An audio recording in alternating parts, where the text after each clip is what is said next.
All right, we are live. Welcome everyone to TradeView Live. I am your co-host, Ben Tracy. I lead strategic business development at Vizion, joined here by my fellow host, Kyle Henderson, CEO of Vizion. And we have a special guest, Rachel. Thanks for joining us today.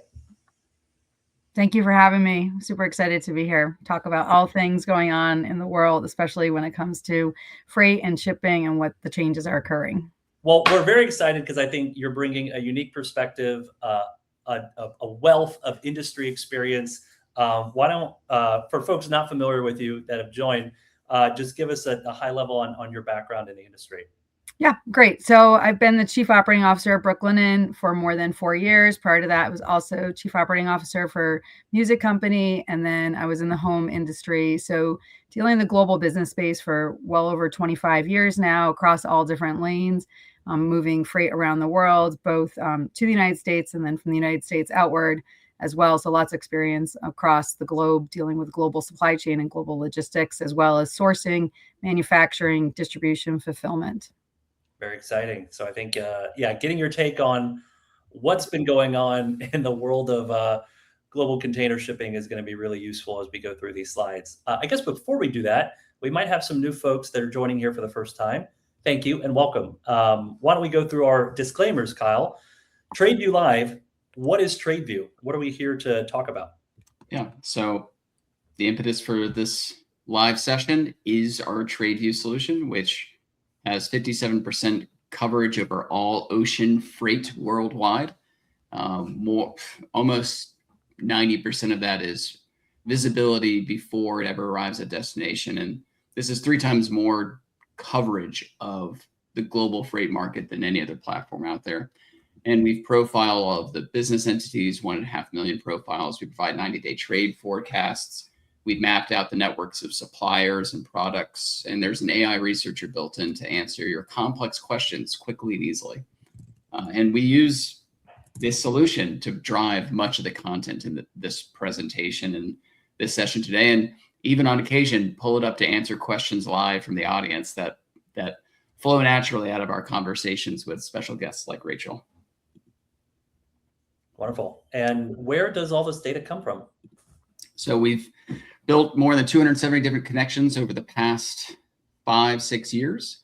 And much of the data is coming from ocean carriers, booking platforms, satellite tracking of vessels, connection to inland facilities, pulling from customs agencies, pulling from government agencies as well. And so making sense of all these data silos that aren't meant to play well together and making them play very nicely to your benefit. And a lot of what we've been doing with TradeView Live over the last year is looking at forward-looking indicators. So how do we do that? How do we forecast the future? Yeah, so one of the major data inputs to TradeView is ocean bookings. And we see 41% of all the ocean bookings made worldwide every single day. And because it's a booking, it's usually being made weeks in advance of its delivery. So this is how we can leverage a booking to forecast arrivals and volumes of goods all across the world in great detail and precision. Wonderful. Thank you for all those disclaimers. So I'm going to start as we look at high-level booking indicators, what's been booked over the last few weeks. I want to start with 3 numbers. One is 365. One is 865 as of today. And then the last number is 34. These are all the number of days after something pretty impactful has happened. 365 days ago was Liberation Day. The tariffs were announced by President Trump, and ever since then, we've been trying to keep up. There have been changes, obviously, in shipping demand, not just into the U.S. and out of the U.S., but globally. 865 days ago was the beginning of the Red Sea conflict. And just 34 days ago, the war in Iran affecting the Strait of Hormuz began. So I want to set that context because we're going to actually talk about really all three of these things that have become somewhat lasting and not these short-term blips like we've seen before, but really lasting disruptions. And ultimately changing the structure of global container shipping. This first view that we're seeing here, Kyle, we've done it before. We look at weekly bookings and we compare that week to the year before. We were seeing a lot of early indicators at the beginning of the year that there was sort of the beginning of some catch up from a global perspective.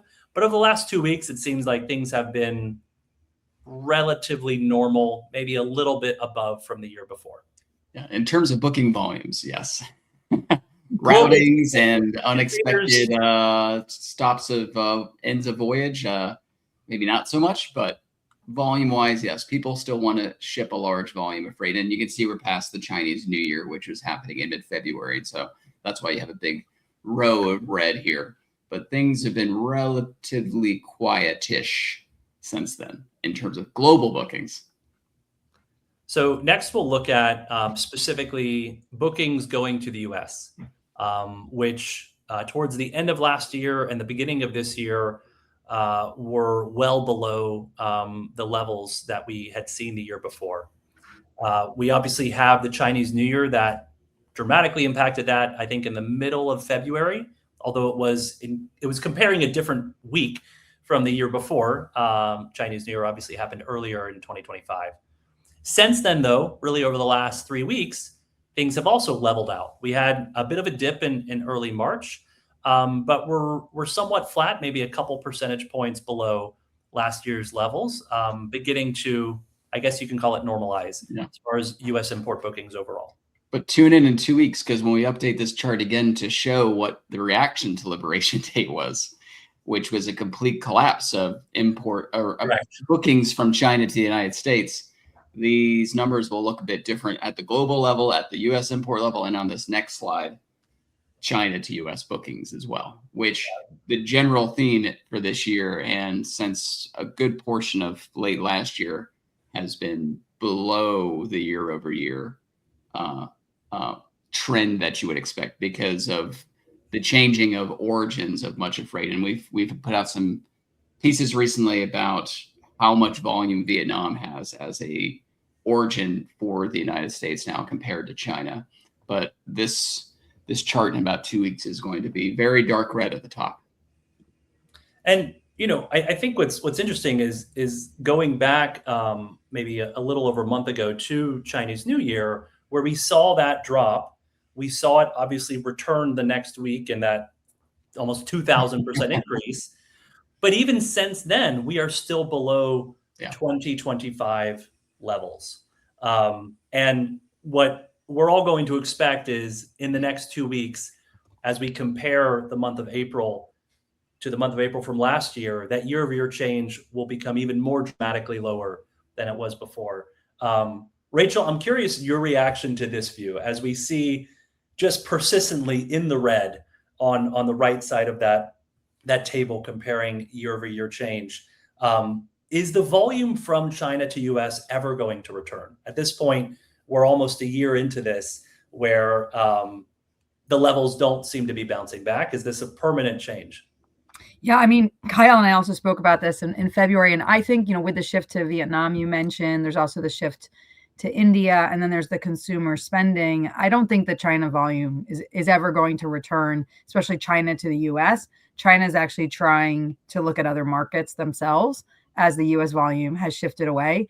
But I don't think that the goods that left China are going to shift back to China unless there's some compelling reason why. And if you look overall, their labor rates are higher. So the shifts wasn't just because of tariffs. These shifts started before the tariff, and then the tariff just accelerated some of those shifts. But at this point in time, I don't feel that, companies are going to automatically shift back. It's a big investment to make that shift back.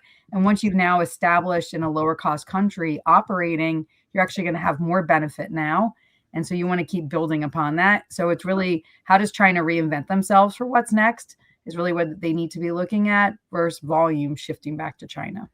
Yeah, and that's a good call out because this is a short-term shift laid over a very long-term shift, because the long-term shift started in the 60s with the kind of investment into Japan. Japan built up their economy exporting the United States. Then it was Korea. Then it was China. And it keeps falling down the domino chain going to the next essentially lower cost labor market.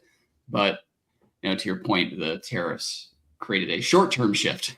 Well, a short-term permanent shift, accelerated a portion of that shift. But, Well, a lot of questions we were getting asked from customers who look at these trends often is with the Supreme Court ruling, with the secondary ruling that, hey, you've got to now actually go through a process of issuing these refunds. Would we begin to see that return, that booking volume of China to US that was relatively high at the end of 2024 and even in early 2025?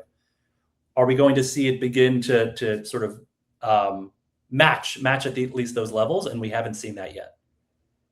Yeah, and also, I mean, the tariff, but you also have just the straight, what are the other benefits for each country? And, Vietnam's been working very hard on getting volume, and that's been going on for, more than a decade. So that shift has been occurring slowly. I think, as Kyle mentioned, that acceleration happened with the tariffs, but it's not like it's an overnight. It's more than a 10-year where Vietnam has been building up these factories and building up their capabilities.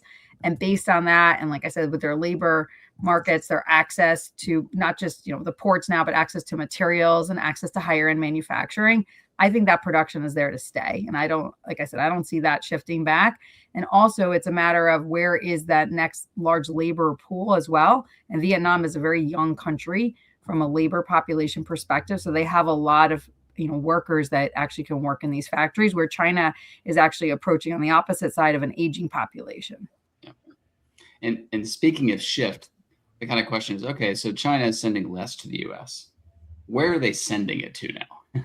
Is one of the questions, because it's not necessarily that China is exporting a total volume that is less per se, but it has a shifted volume.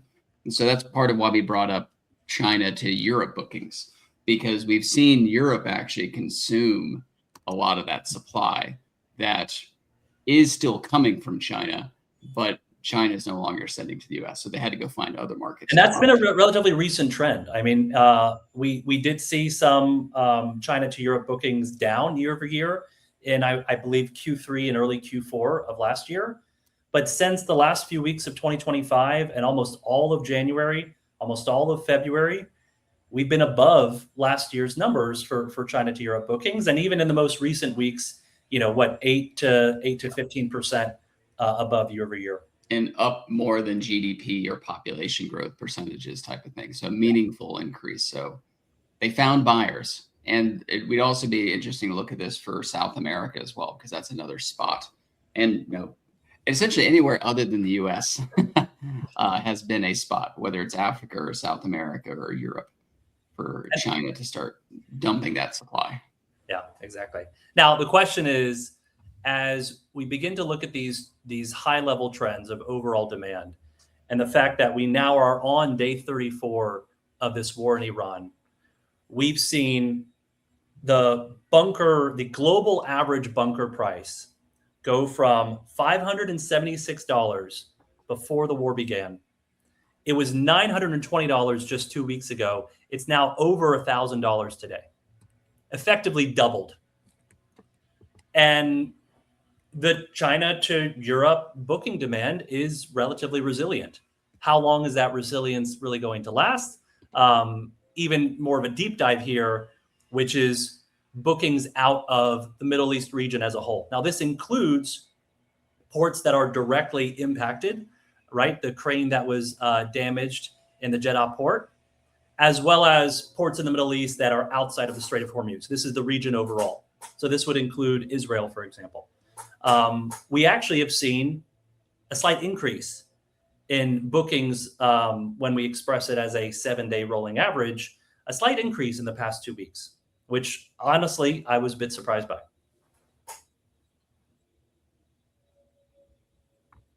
Yeah, there's a lot of play here as well, because some bookings are certainly coming in because of the land bridge that was set up across Saudi Arabia. There's other items at play here as well in terms of rebooking things that were dumped in different places as well. Yep.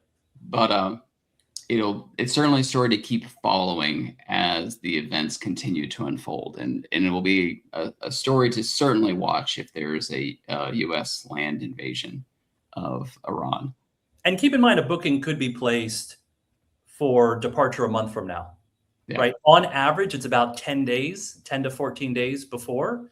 But it certainly happens where a booking comes in yesterday into our TradeView platform, but it's actually not scheduled until May.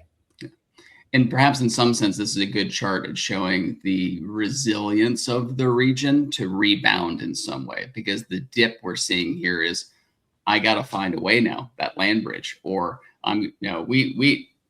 this isn't for origin for the Middle East per se, but we were seeing even solutions where they're doing fast vessels from Southeast Asia to LA, and then doing air bridge from LA to Europe to be able to get cargo to Europe in a safer, faster manner. So there was a lot happening in this time window of the dip, figuring out and reconfiguring how global logistics was going to execute in some way, shape, or form. So in one sense, it's certainly a challenge, but in another sense, I think this is interesting in terms of the resilience and the capabilities of the network to recover from unexpected shutdowns. Agreed. So let's look at this breakdown by individual ports. So this is, again, when the port is indicated as the origin for the booking. We've seen a little bit of a shift. You have some, like obviously Jebel Ali, that have dropped significantly, over 80%, comparing February to March. And then you have other ports that have received some of this volume, such as the Jeddah port, going from 31,000 to 69,000, more than 100% increase. Yeah. And that was very much that land bridge, because Jeddah is on the west coast of Saudi Arabia. It's farther up from Yemen as well, so thought to be a bit safer, even though you can have drone attacks coming that far from Yemen. Yeah. But yeah, Jeddah was definitely a recipient of the emergency volumes.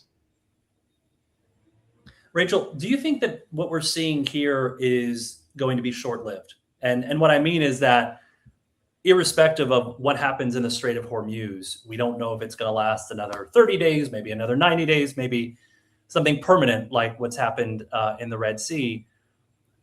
What we're seeing right now is just a 4-week comparison. Is it the beginning of a larger restructuring? Is it short-lived? Do we think that, for example, this increase that we're seeing just in the Jeddah port is something that is here to stay?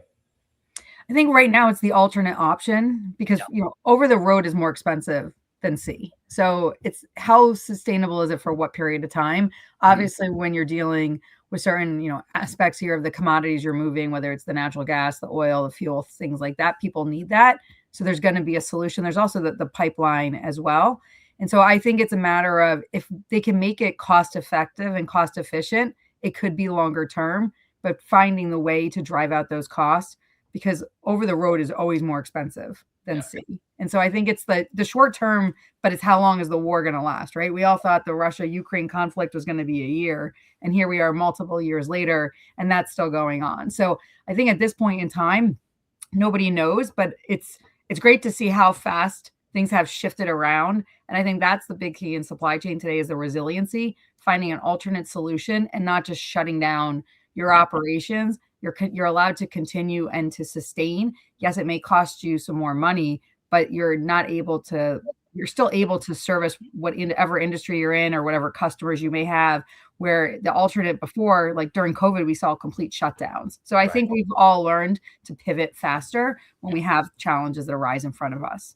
Yeah, because I heard a great, really simple definition of resiliency the other day, which is performance under crisis. And fundamentally, that is the new state of being, is how quickly can you maintain what service levels in crises of what size, in scope, et cetera. And more from a long-term perspective, I think logistics companies, especially carriers, and whether it's ocean carriers, rail carriers, over-the-road trucking carriers, certainly on the ocean side, I think there's going to be some meaningful considerations around how much exposure do they even want to these major choke points going to the future, where the cost of disrupting from a geopolitical perspective is far, far, far less than the cost of securing transit.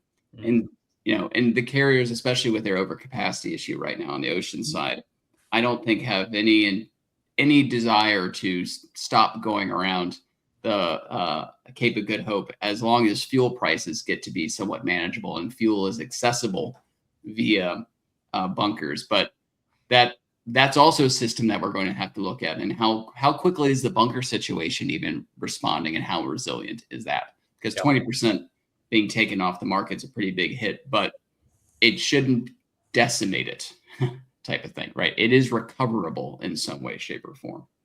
Yeah. Well, let's look just for comparisons, what we see, for example, by carriers. And then again, this is for exports out of the Middle East. We have a similar view for imports that we want to look at before we wrap up here. But it does appear that some carriers are receiving a more normal amount of bookings. Some have received quite an increase. And, you have the big ones like MSC and Maersk that are, roughly 40% less than they were the month before. And there's two interesting things happening here. I think on that, it's what services are still being provided, what lanes and routes. But Pakistan has actually picked up volume as a transshipment port, which is something new. And it's actually a lot to gain for Pakistan, which is super interesting, because a lot of times on the sailings and strings, they were like the first port to load. But now they're being this transshipment port because of what's going on. So they could actually, that could be something that shifts in the future that is here to stay. We'll have to watch and see. Yes, and I'm sure China would not mind that the additional business and development that would bring to the infrastructure in Pakistan, since, it's unclear to say if Pakistan owns it or not. So let's look at imports into the same region. Haven't quite seen like the uptick that we were seeing for exports. But certainly not a massive decline. We see that initial drop down, which was roughly a 75% drop. Roughly a 40% drop. And it's remained relatively flat since then. Actually, in the last week, it's begun to creep upward. Just slightly.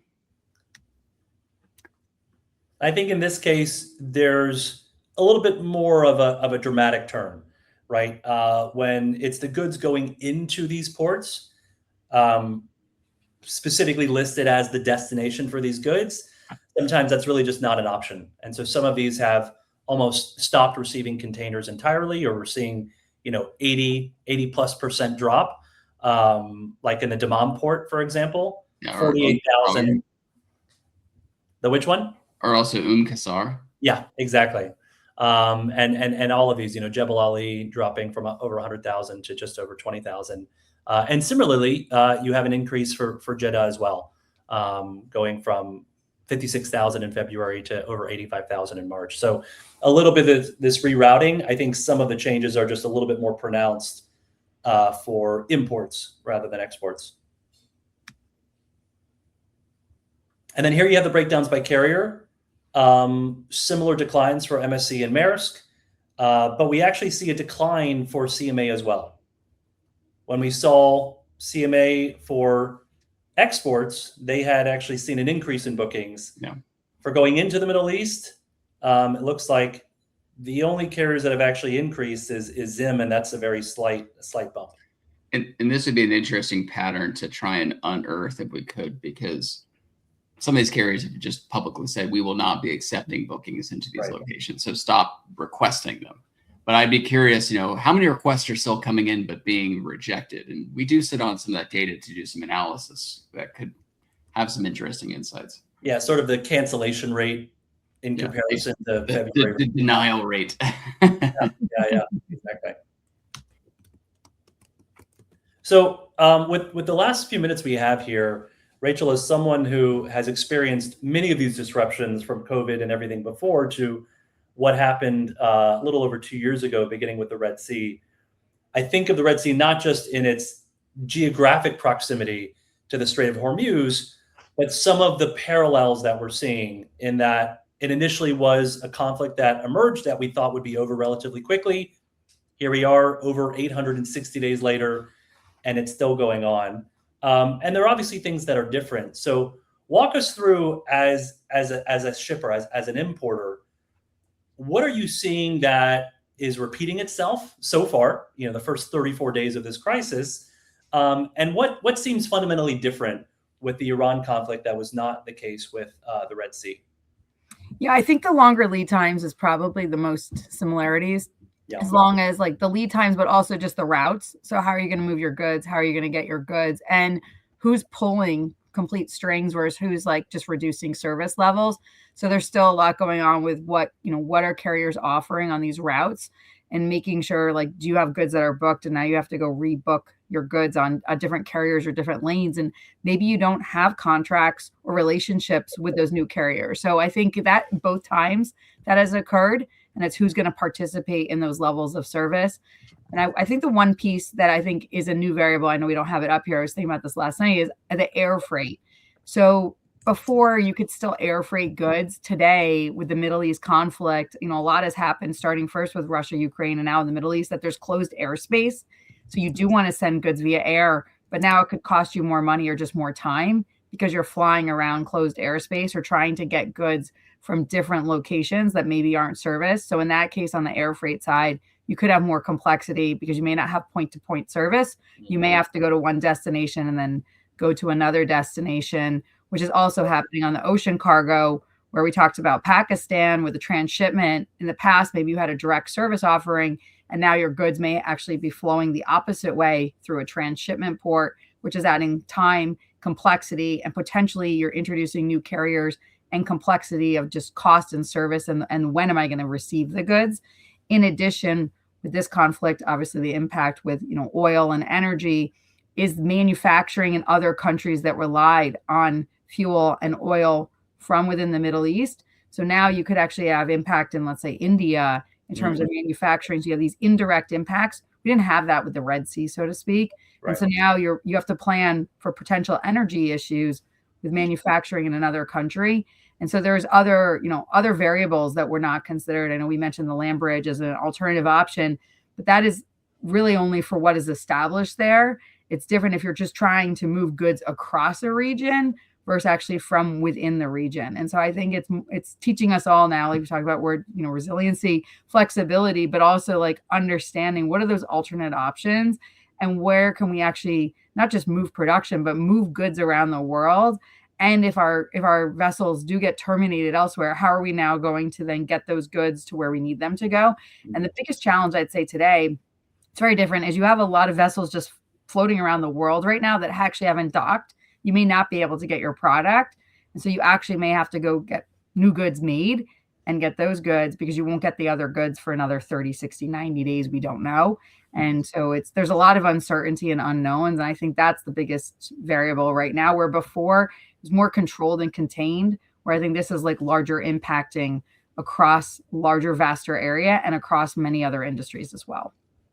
Yeah. I think I read earlier today about, you mentioned India, but I think South Korea gets over 70% of its crude oil from the region. So assuming that flow has ceased almost entirely or been severely cut off, how that's going to affect, if you have a supplier out of South Korea, in general, production capacity is going to be impacted. Now, we're only 30 days into this conflict, so there's obviously inventory, there's fuel that can be stored, there's short-term workarounds, but it sounds like there's not an immediate end in sight, an immediate reopening. So in the case of something like South Korea continuing to face a deficit in its crude oil imports, how does a importer in the U.S. that's got suppliers in South Korea think about that situation and how they need to, start planning for it now? I mean, I would say ahead of time, you'd almost want to understand, do they have alternate sources of energy? And a lot of factories have set up with dual sources of energy. And so can they flip over and use a different source of energy? And if not, is there an alternate place they can get, source of fuel from? It may cost more money short term, or is air, or is there another mode of transport an option? Or do we need to route the goods differently? Or do we need to send more shipments, more frequently, because we're not going to get the full containers of goods that we need? So I think it's understanding all of those variables and planning and knowing, like, right now, like time is a critical factor, but also there's, there's a lot of uncertainty right now. We're all just trying to navigate through what does it mean and where is it going to end up, and just trying to be flexible because it's just changing on a daily basis at this point in time. Yeah. And, the scenario planning is still important, even if the conflict is resolved and the strait opens up a week from now. You're still going to see repercussions. There's cargo that you've got to get if it was terminated by MSC and it's somewhere else in the world. Obviously, that's an entirely different scenario planning versus, the strait remaining closed for another 30, 60, 90 days. That's I think, going to be a little bit more drastic in how you need to adjust your plans. Well, I know we're a couple minutes over. I don't see any questions from the audience right now. Kyle, we had one more slide we wanted to share. Yeah, the real all-in cost of what's happening right now, because we can see details about rates being published, et cetera, and how rates are changing. But at the end of the day, rates isn't really the number that you're totally being charged. It's kind of like booking with Spirit Airlines. What you paid for the ticket is not what you pay upon arrival. And so really thinking about the total all-in cost is something many different parties are having to consider, whether it's the fuel surcharges, regional peak season charge, diversion trucking, D&D risk, et cetera. Really thinking about the actual cost of using ocean freight to get your goods from A to B is a different calculation now than it was 2 months ago. And I'm kind of curious, Rachel, like from your experience, how have you thought about this in the past, and how are your teams needing to think about this in the future? I mean, I think the peak season surcharge, the bunker, it's looking at that all-in cost and the word that nobody likes to say, but is there another price increase, or do we already build it in? Now we have the tariff offset. So there's a lot that could just be from the tariff offset from these incremental. So I think it's just trade-offs. Like if we had built in a plan and said, okay, tariff impact is going to be this, now the tariff's not there, is this just one for the other? And so we don't have to have another price increase. And I think everyone is looking at that. There's a lot of companies out there today that have announced price decreases. So everyone's trying to understand short-term impact versus long-term impact before they have to actually raise prices, but definitely understand this all-in cost, because we all saw it right during COVID where the freight increased tremendously and everybody had to raise the cost, the prices up. So we're all watching and waiting to see how long are these going to last, how much are they going to be, and how much can you bear? And for most like kind of landed cost calculations, are the platforms and tools out there kind of sophisticated enough to handle this, or is this a lot of Excel work behind the scenes to figure this out still? If you have your landed cost models turned on and it built in, you can just add another variable. If you don't have it built in and you're still just doing manually, then yeah, it's more work if you're trying to do it in Excel down to the SKU level. Okay. Well, I think that's a wrap for today, right, Ben? Yes. Thank you, Rachel. I think your perspective has been really helpful. We'll keep you all posted. Continue to send us questions and feedback even after the show if there are things that you want to see when we meet again in 2 weeks. Thank you. All right. Take care, everybody. Rachel. Bye-bye.